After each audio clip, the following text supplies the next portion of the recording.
Bonjour, alors aujourd'hui je vais vous présenter un phénomène qu'on retrouve très souvent en pâtisserie et en boulangerie, mais dont on ne tient pas suffisamment compte et qu'il est important de comprendre.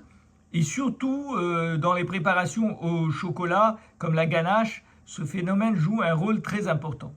Alors qu'avons-nous devant nous?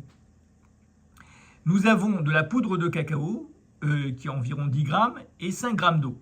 Comme vous voyez, il n'y a pas suffisamment d'eau pour que la poudre de cacao puisse être diluée, dispersée plutôt, dans l'eau. Et donc, ce qu'on voit, c'est qu'il y a une partie de l'eau qui est accrochée au cacao et une autre qui n'est pas, donc ce côté un peu sableux que l'on a. Qu'est-ce qui se passe dans ce phénomène-là? Alors d'abord, ce qu'il faut comprendre, c'est qu'une partie des éléments solubles du cacao va se dissoudre dans l'eau. C'est une infime partie.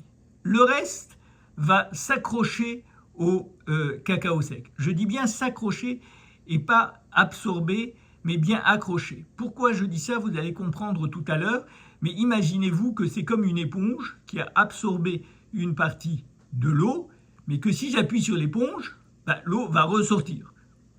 Donc c'est un petit peu ce principe. Ce n'est pas tout à fait ce principe, mais c'est un peu ce principe-là. Donc c'est-à-dire que l'eau, elle n'est pas, disons, liée. Donc elle peut se détacher du cacao sec. Maintenant, si je reprends la même expérience et je rajoute simplement du sucre, qu'est-ce qui va se produire? On va obtenir quelque chose comme une ganache, quelque chose de plus crémeux. Alors, qu'est-ce qui s'est produit dans ce cas-là? C'est-à-dire que le sucre va attirer vers lui l'eau et les molécules de sucre vont se dissoudre dans l'eau, donc ils vont s'attacher avec l'eau. Et donc cette eau, puisque les molécules de sucre et les molécules d'eau se sont attachées, ne vont plus être disponibles pour le cacao sec. Donc cette eau va être retirée du cacao sec, donc il y aura une plus grande espace pour se disperser. Donc qu'est-ce qui se produit ici? C'est que le cacao sec, une partie du cacao sec n'a plus absorbé l'eau, puisqu'elle est prise par le sucre, mais le cacao sec s'est dispersé dans l'eau. Donc ça donne ce côté crémeux.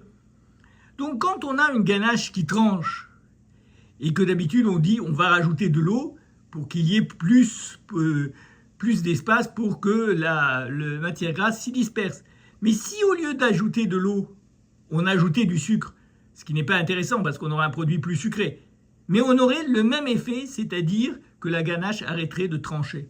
Pourquoi? Parce que l'eau va se lier, les molécules d'eau vont se lier au sucre et ne vont plus être disponibles pour s'accrocher au cacao sec.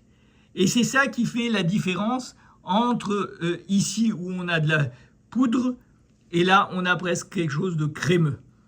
Donc ce phénomène est très important parce qu'on peut le retrouver aussi avec la farine. Donc si vous faites cette expérience aussi avec la farine, vous obtiendrez le même effet. Donc ces phénomènes-là est important parce que chaque fois qu'il y a du sucre, de la matière sèche, eh bien on retrouve ces phénomènes-là. Et donc quand on a une émulsion par exemple, s'il n'y a pas assez d'eau et il n'y a pas assez de sucre, eh bien l'émulsion va trancher. Mais s'il y a suffisamment de sucre mais pas assez d'eau, l'émulsion ne tranchera pas parce que l'eau ne va pas permettre au cacao sec d'être absorbé. Donc il y aura suffisamment d'eau pour que la matière grasse s'y disperse. Donc ces phénomènes sont importants et il est important de tenir compte. Voilà, bonne journée.